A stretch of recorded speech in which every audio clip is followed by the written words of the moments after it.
अब हम लोग देखते हैं आस्की कोड का कॉन्सेप्ट, जो कि काफ़ी ज़्यादा इंपॉर्टेंट होने वाला है आप लोगों के लिए, क्योंकि अगर आस्की कोड की बात करें तो ये आप लोगों के बहुत सारे सवालों का जवाब दे रहा होगा प्रोग्रामिंग के दौरान। तो बिना बकवास के हम लोग आस्की कोड का कॉन्सेप्ट पढ़ना शुरू करते हैं। आस्की कोड होता क्या है, सबसे पहले तो हम लोग ये देखते हैं। अगर आस्की कोड की बात करें तो इसका फुल फॉर्म होता है American standard code for information interchange. क्या होता है American standard code for information interchange?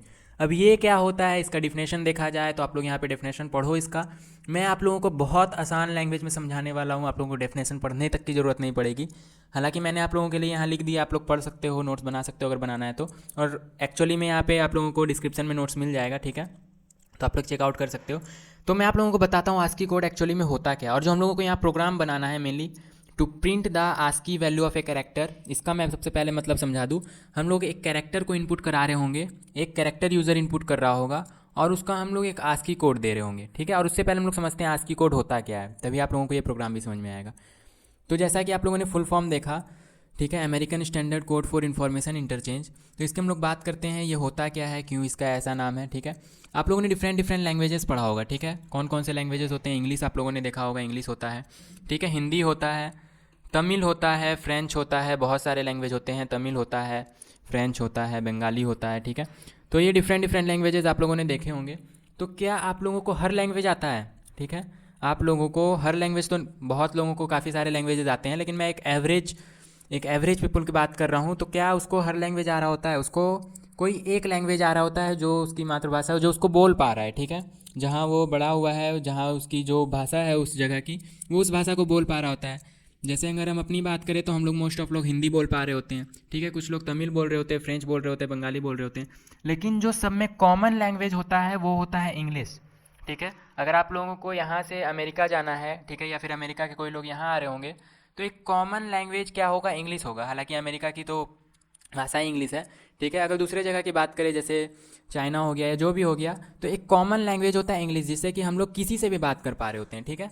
चाहे आपको हिंदी आती हो तो भी आप लोग उनसे बात कर पा रहे होंगे इंग्लिश में, तमिल आती हो तो भी आप लोग उनसे बात कर पा रहे होंगे इंग्लिश में, ठीक है। तो कोई भी लैंग्वेज आप लोग पढ़ लो, इंग्लिश पढ़ना तो इंपॉर्टेंट है ही, ताकि आप लोग किसी से भी बात कर पाओ। इंग्लिश क्या है? एक इंटरनेशनल लैंग्वेज है, ठीक है। तो अगर आप लोगों को ये समझ में आ गया तो आस्की कोड का कॉन्सेप्ट भी कुछ इसी तरह का होता है। आप लोगों को मैंने बताया था कि कंप्यूटर जो है हम लोगों की भाषा तो नहीं समझता है, क्या समझता है? मशीन कोड वो समझ रहा होता है, ठीक है, मशीन कोड समझ रहा होता है। मशीन कोड क्या होता है? तो मशीन कोड मेनली आप लोग जानते हो कि बाइनरी कोड, ठीक है, बाइनरी कोड। इसका मतलब क्या होता है? जीरो और वन सिर्फ वो जानता है, जीरो और वन के अलावा कुछ नहीं जानता है। और अगर जीरो और वन को भी हम ज़्यादा डेप्थ में जाके देखें तो जीरो का मतलब होता है फॉल्स, जीरो का मतलब क्या होता है? फॉल्स। और वन का मतलब क्या होता है? ट्रू, ठीक है। और अगर इसको अच्छे से कंप्यूटर लैंग्वेज में बात करें तो जीरो का मतलब होता है ऑफ। जीरो का मतलब क्या होता है? ऑफ। क्योंकि अगर हम लोग इलेक्ट्रिकल डिवाइस की बात करें तो क्या बेसिकली समझ रहा होता है? ऑन एंड ऑफ, ठीक है, या तो वो ऑफ होगा या तो वो ऑन स्टेज में होगा। तो ऑफ होगा जीरो का मतलब, एंड वन का मतलब होगा ऑन। तो वो मेनली इस भाषा को समझता है, off, on, true, false, zero, one, ठीक है। बाकी जो हम लोग बात कर रहे होते हैं इंग्लिश लैंग्वेज में, या हम लोग जो प्रोग्राम लिख रहे होते हैं, वो उसके पल्ले नहीं पड़ता है। तो उसको सबसे पहले हम लोगों का कंप्यूटर जो है, हम लोगों का जितना भी कोड है, वो उसको सबसे पहले नंबर में कन्वर्ट कर रहा होता है। किस में कन्वर्ट कर रहा होता है? नंबर में कन्वर्ट कर रहा होता है। तो एक स्पेसिफिक नंबर उसको दिया जाता है, और फिर वो नंबर बाइनरी कोड में कन्वर्ट हो रहा होता है, ठीक है। मैं आप लोगों को डिटेल में नेक्स्ट स्लाइड में बताता हूँ। जैसे आप लोगों ने वहाँ पे कंप्यूटर में कुछ टाइप किया प्रोग्राम के दौरान, एक कैरेक्टर वहाँ पे आप लोगों ने इनपुट किया, तो वो सबसे पहले होगा क्या? वो 97 में कन्वर्ट हो जाएगा, जो कि ए का आस्की कोड होता है। अभी हम लोग और बात करेंगे इसके बारे में, आस्की कोड के बारे में। तो अभी फिलहाल के लिए आप लोग देख लो आस्की कोड इतना, और याद नहीं करना है, ठीक है, याद बिल्कुल भी नहीं करना है। मैं आप लोगों को बताऊंगा कैसे निकलता है ये, कैसे इसको निकालना है। तो ए का आस्की कोड क्या हो जाएगा? 97। एंड फिर वो उसके बाद किस में कन्वर्ट हो रहा होगा? फिर उसके बाद ये बाइनरी में कन्वर्ट हो रहा होगा। अगर आप लोगों ने बाइनरी लैंग्वेज को मतलब कन्वर्जन सीखा हो, इसको हेक्साडेसिमल या फिर ऑक्टल या भी जो भी है, उसको बाइनरी में किस तरह से कन्वर्ट करते हैं, तो आप लोगों ने कोड पढ़ा होगा। जीरो नहीं, 1 2 4 एंड 8, आगे भी इस तरह से होता जाता है। तो अगर यहाँ पे हम लोगों को 9 को बाइनरी में कन्वर्ट करना है तो 8 और 1 मिल के बनता है 9। तो 8 और 1 रहेगा ऑन स्टेज में, बाकी सब हो जाएंगे ऑफ स्टेज में। तो ये हो जाएगा 9 का बाइनरी कोड। और अगर 7 को लिखना चाहे तो 7, 4, 2 और 1 को अगर कंबाइन करेंगे तो 7 बन जाएगा। तो ये तीनों रहेंगे ऑन स्टेज में, बाकी ये हो जाएगा ऑफ स्टेज में। तो ये हो गया 7 का बाइनरी कोड। तो अगर इसको पूरा पूरा बाइनरी कोड में चेंज करना चाहे तो 100111 ये हो जाएगा इसका बाइनरी कोड में, और इसको मशीन लैंग्वेज आसानी से रीड कर पा रहा होगा, ठीक है। तो ये इसका कुछ एडवांटेज है आस्की कोड और ये बाइनरी कोड का थोड़ा कॉन्सेप्ट होता है। यहाँ पे ज़्यादा एडवांस में नहीं जाना है, जो हम लोगों को मेन समझना है आस्की कोड समझना है। अब जैसा कि मैंने आप लोगों को बताया, ये जो कैरेक्टर है इसका आस्की कोड 97 है। तो कुल मिला के बहुत सारे कैरेक्टर्स होते हैं और कुछ सिम्बॉल होते हैं, जैसे आप लोगों ने पढ़ा होगा 26 अल्फ़ाबेट्स होते हैं। और अगर स्मॉल कैपिटल की बात करें तो यहाँ पे स्मॉल और कैपिटल दोनों ही अलग होता है, केस सेंसिटिव होता है। तो स्मॉल में 26 एंड कैपिटल में 26, और कुछ यहाँ पे सिंबल होते हैं और कुछ डिजिट्स होते हैं, तो उसका भी अलग अलग आस्की कोड होता है। तो हम लोग यहाँ पे आते हैं अपने डेफिनेशन पे और यहाँ पढ़ के देखते हैं। तो आस्की कोड क्या होता है? Most common character encoding format for text data in computers and on the internet. ठीक है, जो भी मोस्ट कॉमन है ना, जो हर जगह यूज़ किया जाता है कन्वर्जन के लिए, वो यही यूज़ किया जाता है। आप लोग कुछ भी लिख रहे हो उसमें, तो सबसे पहले वो आस्की कोड में कन्वर्ट हो रहा होगा, ठीक है। आस्की कोड में वो रीड कर पा रहा होगा। अब अगर बात करें आगे, तो in standard ASCII encoded data there are unique values of 128 alphabetic numeric और special addition character and control codes. तो टोटल कितने आस्की कोड यहाँ पे आप लोगों को दिए होंगे? 128, जिसमें कि अल्फ़ाबेट का कुछ आस्की कोड होगा, ठीक है, कुछ न्यूमरिक और स्पेशल सिंबल के आस्की कोड कुछ होंगे, और कुछ अलग कंट्रोल कोड्स होंगे, ठीक है।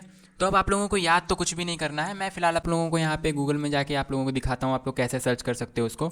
और हाँ, ये एग्ज़ाम में आ सकता है, तो आप लोगों को क्या याद करना है मैं वो भी बताऊँगा। बस 2-3 चीज़ें याद करनी है, बाकी आप लोगों को याद बिल्कुल नहीं करना है, वो मैं आप लोगों को बताता हूँ। तो यहाँ पर हम लोग लिखते हैं आस्की कोड। क्या लिखते हैं? ASCII code. तो जैसे ही आप लोग आस्की कोड लिखोगे, यहाँ पे देखो फुल फॉर्म के साथ आ गया, और कुछ का आस्की कोड आप लोगों को 128 यहाँ पे टोटल दिखा रहा है।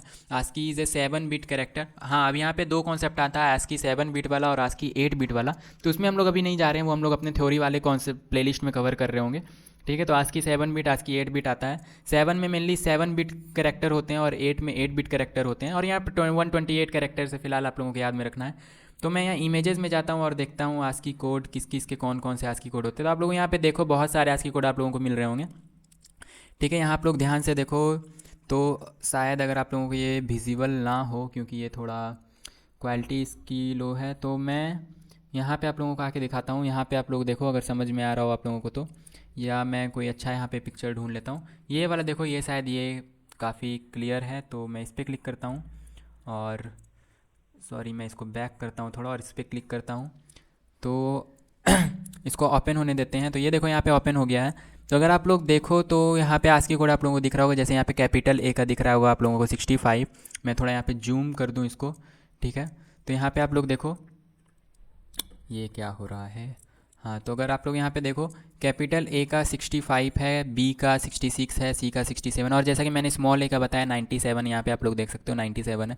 फिर उसी तरह डिजिट के भी कुछ आस्की कोड होते हैं, जैसे 0 1 2 3 4 हो गया, 5 6 7 8, तो उसका भी कुछ आस्की कोड होता है जो कि कंप्यूटर रीड कर रहा होगा, ठीक है। और इसको आप लोग समझ सकते हो एक इंटरनेशनल कोड होता है, जैसे इंटरनेशनल लैंग्वेज है इंग्लिश, उसी तरह इंटरनेशनल कोड होता है, जिससे कि हम लोग कोई भी इसमें लैंग्वेज इनपुट कर रहे होंगे तो वो अपना आस्की कोड में कन्वर्ट कर लेगा, और जिससे कि सब यहाँ पे ट्रांसलेशन अच्छे से हो पाएगा, ठीक है। तो अब मैं बात करता हूँ इसको आस्की कोड में कन्वर्ट कैसे करेंगे। और आप लोगों को कन्वर्जन करने आ गया, प्रोग्राम बनाने आ गया, फिर आप लोगों को गूगल की ज़रूरत नहीं है, आप लोग प्रोग्राम लिखो और आस्की कोड आप लोगों को मिल जाएगा, ठीक है।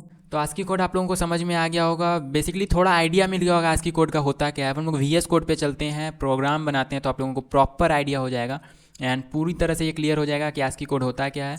और मैं अभी आप लोगों को बताऊंगा कौन सा आस्की कोड आप लोगों को याद रखना है और कौन सा याद नहीं रखना है। मेनली मैं आप लोगों को बताऊंगा 3 याद रखना है, बाकी याद बिल्कुल भी नहीं रखना है। तो हम लोगों का जो मेन प्रोग्राम था यहाँ पे, program to print the ASCII value of a character, तो मेनली हम लोग इसी को समझने के लिए पढ़ रहे थे आस्की कोड। और ऐसा नहीं है, इसको समझने के लिए बहुत सारे, जैसे अभी हम लोग अगर डिक्शनरी एक बना रहे होंगे, ठीक है, नॉर्मल एक डिक्शनरी बना रहे होंगे, जिसमें पूरा तो वर्ड उसमें हम लोग नहीं डाल रहे होंगे, जैसे कुछ वर्ड डाल रहे हैं, तो आप लोगों को डिक्शनरी वाइज अगर सर्च करना हो तो आप लोग देखे होंगे डिक्शनरी में किस तरह से लिखा हुआ होता है, ठीक है। सबसे पहले ए अल्फ़ाबेट वाला आता है, फिर बी अल्फ़ाबेट वाला, और उसमें भी ए के बाद ए अल्फ़ाबेट वाला सर्च होता है, फिर बी अल्फ़ाबेट वाला, फिर उसके बाद थर्ड ए अल्फ़ाबेट वाला, फिर बी अल्फ़ाबेट वाला। तो इस तरह से सर्च होता है। तो सर्च किस तरह से होता है? तो आस्की कोड में पहले कन्वर्ट होता है, फिर उसके बाद हम लोग देख रहे होते हैं उसमें कौन सा बड़ा है कौन सा छोटा है, ठीक है। तो उसी तरह से हम लोग यहाँ पे भी कर रहे होंगे, उसमें अभी आप लोगों को नहीं जाना है, अभी आप लोगों को मैं यहाँ जितना समझा रहा हूँ उतना समझते जाना है। जैसे हम लोग यहाँ पे सबसे पहले अपना हेडर फाइल इंक्लूड करते हैं, include an stdio.h, ठीक है, stdio.h। फिर हम लोग अपना यहाँ पे लिखेंगे इंट मेन फंक्शन हमेशा की तरह, और यहाँ पे अपना इसके अंदर अपना कोड लिख रहे होंगे। तो हम लोग सबसे पहले यूज़र से एक इनपुट ले रहे होंगे कैरेक्टर, ठीक है। तो मैं यहाँ पे कैरेक्टर में डिक्लेयर कर देता हूँ। डेटा टाइप मैंने आप लोगों को बताया था, फ्लोट होता है, इंट होता है, कैरेक्टर होता है। अभी हम लोगों को कैरेक्टर में इनपुट लेना है, तो मैंने कैर में डिक्लेयर कर दिया और वेरिएबल का नाम ch दे देते हैं। और प्रिंटफ से यूज़र को हम लोग एक मैसेज शो करते हैं कि इंटर एनी कैरेक्टर, ठीक है। इससे क्या हो जाएगा, यूज़र को एक मैसेज मिलेगा, एक मिनट, हाँ। तो यूज़र को एक मैसेज मिलेगा और वो क्या करेगा, एक कैरेक्टर यहाँ पे इनपुट करेगा, ठीक है। डिजिट भी कर सकता है, डिजिट भी एक कैरेक्टर ही होता है, ठीक है। मैं आप लोगों को बताऊंगा वो सब क्या होता है। आप लोगों को डेफिनेटली यहाँ पे थ्योरी वाला प्लेलिस्ट फॉलो करो तो ज़्यादा बेटर से आप लोगों को समझ में आएगा। तो उसके बाद हम लोग क्या करेंगे, वैल्यू ले लेंगे स्कैन एफ से और यहाँ पे फॉर्मेट स्पेसिफायर क्या यूज़ करेंगे, डेफिनेटली %c यूज़ करेंगे हम लोग यहाँ पे फॉर्मेट स्पेसिफायर, ठीक है। आप लोग जान रहे होगे पर यहाँ पे फॉर्मेट स्पेसिफायर का कॉन्सेप्ट हम लोग %c यहाँ पे क्यों यूज़ कर रहे हैं, ठीक है। तो यहाँ पे हम लोग क्या करेंगे, %c फॉर्मेट स्पेसिफायर यूज़ करेंगे और फिर कॉमा देके लिखेंगे m%ch, क्योंकि ch में हम लोग स्टोर करा रहे होंगे अपने कैरेक्टर को, ठीक है। यहाँ पे टाइपिंग में थोड़ा कीबोर्ड में प्रॉब्लम है तो आप लोगों को दिक्कत हो सकता है यहाँ पे थोड़ा, मेरे कीबोर्ड में, आपके कीबोर्ड में नहीं, ठीक है। तो उसके आगे हम लोग देखते हैं यहाँ पे कैरेक्टर हम लोगों ने इनपुट करा लिया है यूज़र से, तो इससे क्या होगा, यूज़र अपना कैरेक्टर इनपुट कर देगा। और मैंने आप लोगों को बताया था कमेंट के साथ लिखते रहो तो फ़ायदा होता है थोड़ा। मैं यहाँ पे कमेंट नहीं लिख रहा हूँ, आप लोग चाहो तो लिख सकते हो। और बड़े बड़े प्रोग्राम जब हम लोग बना रहे होंगे तो डेफिनेटली कमेंट लिख रहे होंगे, ठीक है। तो अब हम लोगों को क्या करना है, हम लोगों को इसको वापस प्रिंट कराना है। तो अब आप लोग बोलोगे कि मैंने प्रोसेसिंग तो कुछ कराया ही नहीं, तो बिल्कुल मैं आप लोगों को देखो कैसे यहाँ पे प्रोसेसिंग हम लोगों का होगा। तो यहाँ पे मैं प्रिंटफ में लिखूँगा द आस्की कोड, मैं अच्छे से लिख देता हूँ, द ASCII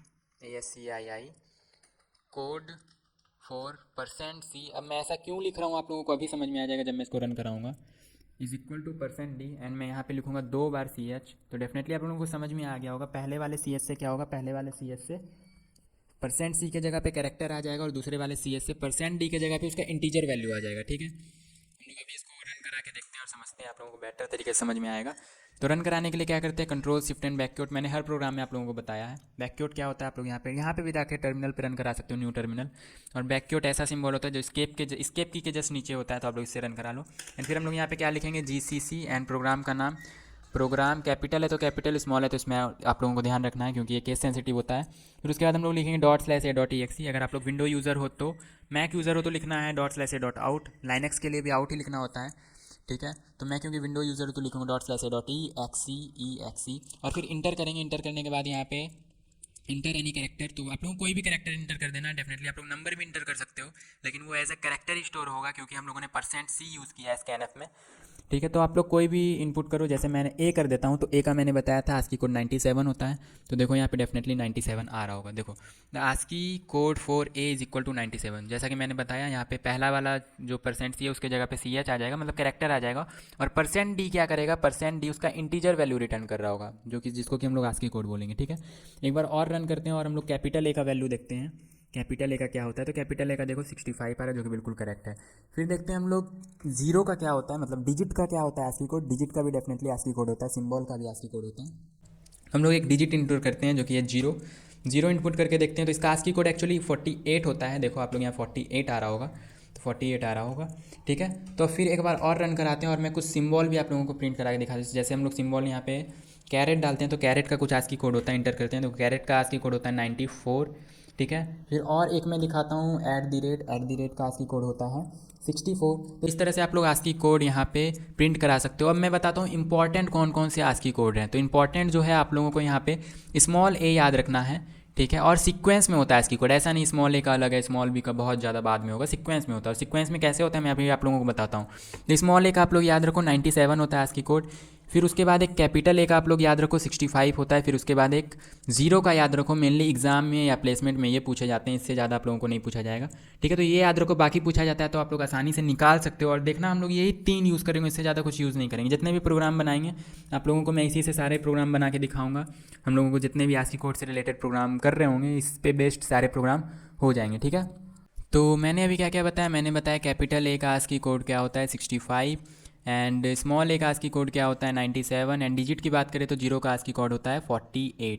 तो ये 3 मेनली आप लोगों को याद रखने हैं, बाकी सारे इससे आ जाएंगे। स्पेशल जो सिंबल होते हैं, स्पेशल कैरेक्टर होते हैं, उसके एज सच आस्की कोड आप लोगों को याद करने की जरूरत नहीं होती है, कोई नहीं पूछने वाला है आस्की कोड स्पेशल कैरेक्टर के क्या होते हैं। और अगर आप लोगों को एज सच प्रोग्राम में ज़रूरत पड़ जाती है तो आप लोग क्रोम में जाके या गूगल पे जाके आप लोग देख सकते हो, ठीक है। तो उसमें कोई प्रॉब्लम नहीं है। आप लोगों को जो मेनली याद रखना है, जो यूनिवर्सिटी एग्जाम में आ सकता है या प्लेसमेंट में आ सकता है, पूछा जा सकता है ऑब्जेक्टिव क्वेश्चन में, ठीक है। तो वो ये 3 याद रखो, बाकी सारे इससे निकल जाएंगे। वो कैसे निकलेंगे मैं आपको बताता हूँ। अल्फ़ाबेट सीक्वेंस में होता है, तो कैपिटल ए का 65 है तो कैपिटल बी का हो जाएगा 1 इंक्रीज़ कर दो 66, कैपिटल सी का हो जाएगा 67, कैपिटल डी का हो जाएगा 68, इस तरह से चलता चला जाएगा। तो अगर बात करें कैपिटल जेड की, तो आप लोगों को पता होगा टोटल अल्फ़ाबेट कितने होते हैं, 26 होते हैं। तो ए तो एक अल्फ़ाबेट यहीं हो गया, तो बचा 25 अल्फ़ाबेट। तो अगर ए में 25 ऐड कर दें हम लोग तो जेड का निकल जाएगा। तो 65 में अगर हम लोग 25 ऐड कर दें तो यहाँ पे 01628119, तो कैपिटल जेड का ASCII कोड क्या हो जाएगा, 90 हो जाएगा। तो हम लोग एक बार चेक भी कर लेते हैं जाके। यहाँ पे देखो आप लोग, यहाँ पे capital A B C D कहाँ है, तो यहाँ पे capital A B C D F G H है। तो यहाँ पे देखो कैपिटल जेड का ASCII कोड क्या है, 90 है, तो बिल्कुल करेक्ट है, ठीक है। फिर अगर बात करें हम लोग यहाँ पे अपने A B C D, small A B C D की, तो स्मॉल ए का 97, सिमिलरली स्मॉल बी का 98 एंड फिर स्मॉल सी का 99। और उसी तरह जेड की बात करें तो जेड में आप लोगों को क्या करना है, 97 प्लस 25 कर देना है। तो एक्चुअली कितना आ जाएगा, 7512 एंड 122 यहाँ पे आ जाएगा। तो कैपिटल स्मॉल जेड का, सॉरी यहाँ कैपिटल जेड नहीं स्मॉल जेड का होगा, स्मॉल जेड का क्या हो जाएगा, 122 हो जाएगा। तो आप लोग जाके यहाँ चेक भी कर सकते हो, स्मॉल जेड का है, WXYZ देखो 122 है। और जीरो का जैसे मैंने बताया यहाँ पे कितना होता है, 48 होता है जीरो का। यहाँ पे देखो 48 है कैरेक्टर, तो 1 का क्या हो जाएगा 49, 2 का 50, 3 का 51। तो आप लोग 9 ऐड कर दो 48 में, तो यहाँ पे क्या आ जाएगा 57 आ जाएगा 9 का। और सिमिलरली यहाँ पे देखो स्पेशल कैरेक्टर के उसके बाद आ जाते हैं, स्पेशल कैरेक्टर के बाद यहाँ पे ABCD आ जाता है, फिर कुछ स्पेशल कैरेक्टर आते हैं, फिर यहाँ पे आ जाता है स्मॉल ABCD। तो इस तरह से कुछ होता है। तो आप लोग पूरे याद नहीं करना है, मैं बार बार बोल रहा हूँ, आप लोगों को ये 3 याद रखने हैं एंड बाकी। और ये भी ऐसा याद रखने की जरूरत नहीं है, अगर आप लोगों को प्रोग्राम बनाना आ गया तो प्रोग्राम बनाना आ गया, आप प्रोग्राम लिखो, यहाँ पे इनपुट करो और फिर आप लोगों को ASCII कोड मिल जाएगा। तो मेनली जो हम लोगों का प्रोग्राम था तो वो तो छोटा सा था, काफ़ी छोटा सा था, 2 मिनट में ये समझाया जा सकता था।